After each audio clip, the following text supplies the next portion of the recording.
పవన్ కళ్యాణ్ గారు. గౌరవ అధ్యక్షుల వారికి హృదయపూర్వక నమస్కారం. నాకు మాట్లాడే అవకాశం ఇచ్చినందుకు గౌరవ ముఖ్యమంత్రి గారికి మీకు హృదయపూర్వక నమస్కారం. నేను గవర్నర్ గారి ప్రసంగానికి మనస్ఫూర్తిగా పార్టీ తరపు నుంచి నా తరపు నుంచి మనస్ఫూర్తిగా దానికి మద్దతు తెలుపుతూ ధన్యవాదాలు తెలియజేసుకున్నాను అధ్యక్షుడు. ఇక్కడున్న ఎక్కువ మంది చాలా సీనియర్ నాయకులు, మోస్ట్ ఆఫ్ దెమ్. నాకు ఇలాంటి సెషన్స్ ఎలా ఉంటాయో నాకు తెలియదు. ఫస్ట్ టైం నేను అంటే గొడవ ఎలా ఉంటుంది అసెంబ్లీలో నాకు తెలియదు. నాకు చాలా ఆశ్చర్యం కలిగింది ఏంటంటే నేను ఇట్లాంటి గొడవలు టీవీల్లో గతంలో తెలంగాణ నరసింహన్ గారు గవర్నర్గా ఉన్నప్పుడు ఉమ్మడి రాష్ట్రం అప్పుడు గొడవలు చూసాను, టీవీలో చూసామని. అట్లీస్ట్ దానికి ఒక కారణం ఉండిందో ఇంకో 100 విభేదించే పరిస్థితులు ఉన్నాయి. ఇక్కడ విభేదించడానికి ఏముందో నాకు తెలియలేదు. నేను అనుకుంటా ఉన్నాను అసలు ఇలా ప్రవర్తించవచ్చా అని, ఇలా చేయొచ్చా అని. అంటే ఇది leaders should lead by example కదా. రాష్ట్రానికి ప్రథమ పౌరులైన గవర్నర్ గారు ఇలా ఈ స్థాయిలో ఉండి ఆయన మర్యాదపూర్వకంగా వచ్చి మన బడ్జెట్, మన రాష్ట్ర విధానాలని ఆయన ప్రవేశపెట్టి మాట్లాడుతూ ఉంటే గౌరవించే విధానం ఇదేనా అని అనిపించింది. సో నేను మనోహర్ గారితో మాట్లాడుతాను, మా సహచరులను, మన సివిల్ సప్లైస్ మినిస్టర్ గారితో.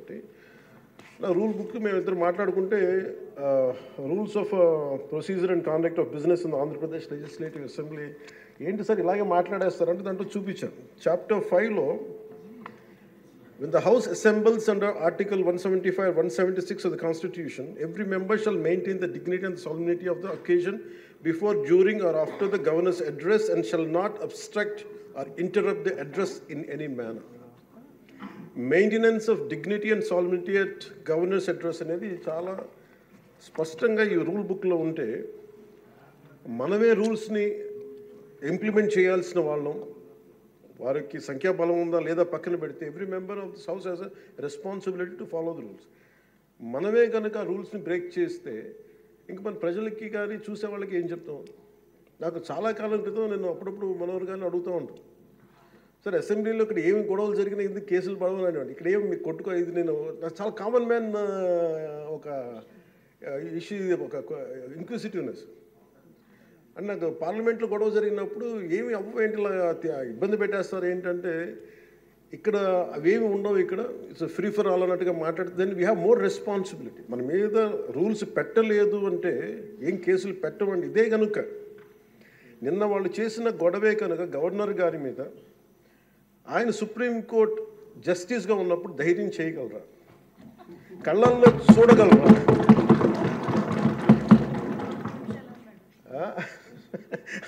నాకు అది అనిపించింది. అంటే గౌరవించాల్సింది పోయి ఈ విధానం ఏంటనిపించింది.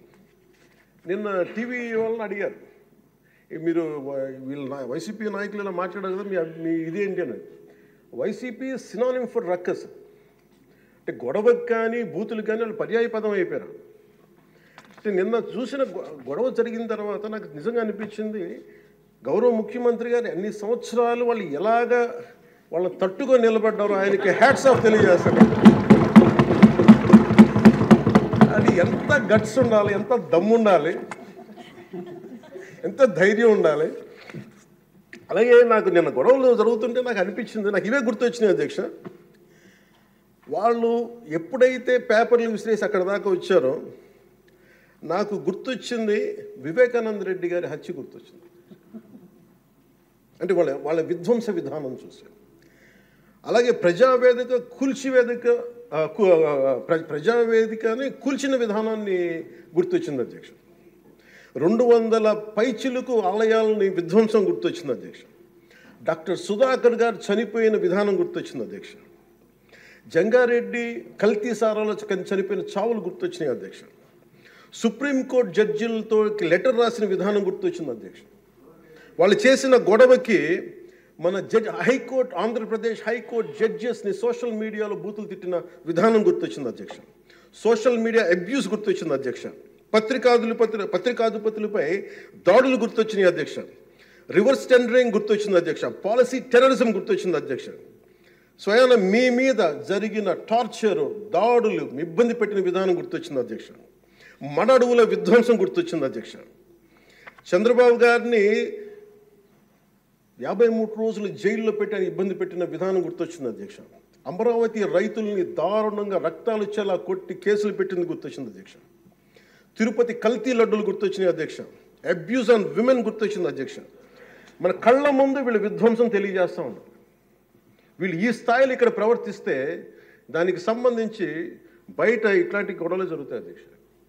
ఇది మారాలి అని చెప్పి మనం మాట్లాడితే ప్రజలు మనకి ఈ రోజున ఇంత అత్యధిక బలంతో మనల్ని ఇక్కడ నుంచోబెట్టారు అధ్యక్ష, ఇక్కడ కూర్చోబెట్టారు మనందరినీ. దీనికి గౌరవ ముఖ్యమంత్రి గారు ప్రదేశాలు చెప్తూ ఉంటారు. అలాగే ఇది మినిమం గవర్నమెంట్, ఇది మన నరేంద్ర మోదీ గారు చెప్తారు, గౌరవ ప్రధానమంత్రి, minimum government and maximum governance అని. దాంట్లో భాగంగానే చాలా గ్రేట్ అడ్మినిస్ట్రేటివ్ రిఫార్మ్స్ పట్టుకొచ్చారు. ఈ రోజున వాట్సాప్ గవర్నెన్స్ కూడా ముందుకు తీసుకెళ్ళడానికి ఆయన అనుభవం. అంటే మేము ఈ ప్రభుత్వం చేస్తున్నది అధ్యక్ష, ఎక్కడా కూడా ప్రభుత్వం ప్రజలకి సామరస్యపూర్వకంగా ఉండాలి, ఎక్కువ సానుకూలంగా ఉండాలి, ఎక్కువ బాధ్యతలు పెట్టాలి, ఎక్కువ బరువు పెట్టకూడదు అనే విధంగా గౌరవ ముఖ్యమంత్రి గారి ఆధ్వర్యంలో నడుస్తూ ఉంది ప్రభుత్వం. మేమందరం ఆయనకి సహాయ సహకారాలు అందిస్తూ ఉన్నాం అధ్యక్ష. Governor his excellency Abdul Nazeer గారికి రాష్ట్ర ప్రభుత్వ అధిపతిగా గవర్నర్ హోదాలో శాసనసభను ఉద్దేశించి రాష్ట్ర అభివృద్ధి భవిష్యత్ నమూనాను దిశానిర్దేశం చేసినందుకు వారికి నా హృదయపూర్వక కృతజ్ఞతలు. అలాంటి ఉన్నతమైన వ్యక్తి ఇస్తున్న సందేశాన్ని చూసి వైసీపీ వాళ్ళు బాయ్కాట్ చేయడం చాలా దురదృష్టకరం. ఇలాంటి ఆయన చూస్తూ ఉన్నాను అధ్యక్ష. ఇట్లాంటి ఇబ్బంది పెట్టే సమయంలో కూడా ఆయనకు ఆరోగ్యం కూడా సరిగ్గా లేదు, జ్వరం వచ్చిన సమయంలో కూడా ఆయన ఎంత ఇబ్బంది పెడుతుంటే ఆయన చాలా సక్సెస్ఫుల్గా ఆయనకి ఇచ్చినందుకు మనస్ఫూర్తిగా వారికి నా ధన్యవాదాలు, నా కృతజ్ఞతలు తెలియజేస్తాను. చట్టసభలు, దేవాలయాలు లాంటివి రాజ్యాంగాన్ని పరిరక్షించేందుకు 5 కోట్ల ఆంధ్రప్రదేశ్ రాష్ట్ర ప్రజల భవిష్యత్తుని నిర్ణయించే వేదిక ఇది. అలాంటి సభను హుందాగా నడిపించాలని కూటమి ప్రభుత్వం అధికారులకు వచ్చిన రోజు నుంచి తరచుగా చెప్తూ గౌరవ ముఖ్యమంత్రి గారు పదే మా అందరికీ దిశానిర్దేశం చేస్తూ ఉంటారు. గతంలో కూడా మొదటి రోజు కూడా వారికి ఎట్లా రావాలి పెడితే లేదు మనం ఇబ్బంది పెట్టొద్దు, వాళ్ళకి 11 సీట్లు వచ్చినా కానీ పాపం వారికి ఇవ్వాల్సిన గౌరవం వాళ్ళకి ఇద్దామని చెప్పి ఏ రోజు కూడా ఇబ్బంది పెట్టి గబుక్కుని ఒక మాట అంటుంటే గౌరవ సభ్యులు కొంతమంది ఇక్కడి నుంచి అలా చెయ్యొద్దు, అలా మాట్లాడకండి అని అందరినీ చాలా సున్నితంగా మందలించారు ఆయన. ఇట్లాంటి ఉన్నప్పుడు వాళ్ళు ప్రవర్తించే విధానం చాలా బాధ అనిపించింది. మేమందరం 164 మంది సభ్యులు చాలా బాధ్యతగా వ్యవహరిస్తున్నాం అధ్యక్ష.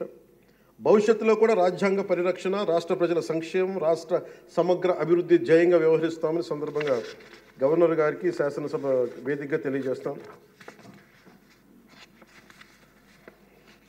నిన్న సభలో గందరగోళం సృష్టించి సభ నుండి వెళ్ళిపోయిన 11 మంది ఎమ్మెల్యేల పార్టీకి సంబంధించిన ఎమ్మెల్సీ ప్రవర్తనని ఖండిస్తూ ఇందులో ఆ తప్పు లేనప్పటికీ కూడా గవర్నర్ గారికి ప్రభుత్వం తరఫున క్షమాపణలు తెలియజేస్తాను అధ్యక్ష.